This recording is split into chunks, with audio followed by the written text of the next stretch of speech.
Episode Aigis is the remake to The Answer, which was part of Persona 3 FES.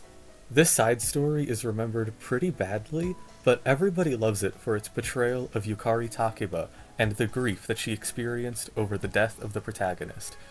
Unfortunately, far too many Persona fans lack a little something called media literacy, and are unable to understand why Reload, toning down the violent and explosive grief of a character previously shown to cope by retreating inward and concealing her emotions from others, was a terrible idea that did nothing but betray the community. So I hope that this video will elucidate the facts and set the record straight on this issue. For those who don't know, the story opens up with all the characters being trapped within their old dormitory, the Iwatodai dorm, all while being trapped within a time loop as well.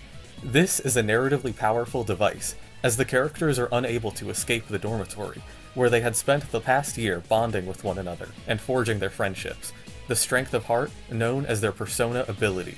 Furthermore, this is evocative of the grief that they are currently experiencing over the death of their leader, also known as the protagonist. In other words, they are unable to leave, almost as if their grief is preventing them from moving forward with and enjoying their own lives. Over the course of the story, they are shown memories from their past, and they are ultimately given the decision to either return to the present day and end the time loop, or to attempt to face Nyx again and potentially save their leader, the protagonist. Yukari decides to fight everyone, since any chance to save the protagonist is a chance worth taking. In FES, she loudly proclaims that she will not give up, and that she's ready and willing to fight everyone in the room.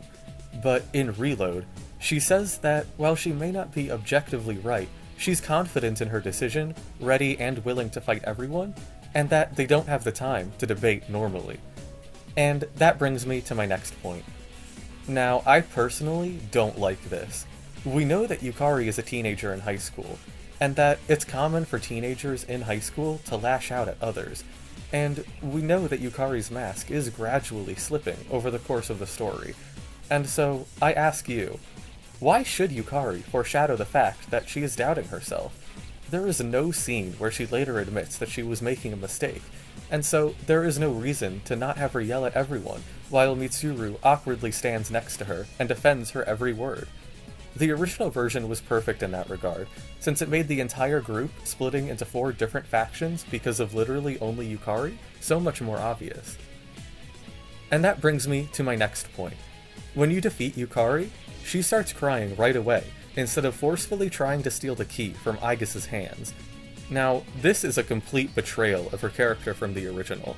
The character who originally coped with her grief over the loss of her father by retreating inward when first joining SEES and keeping secrets from everyone around her for months on end, should logically react physically and violently, not only in general, but immediately after being defeated by Aigis and Metis in combat. And that brings me to my final point. If you remake a video game, you should never be allowed to reinterpret characters or write their dialogue differently. There is no excuse for not making a remake a one-to-one copy of the original product, because you're basically just creating fanfiction at that point.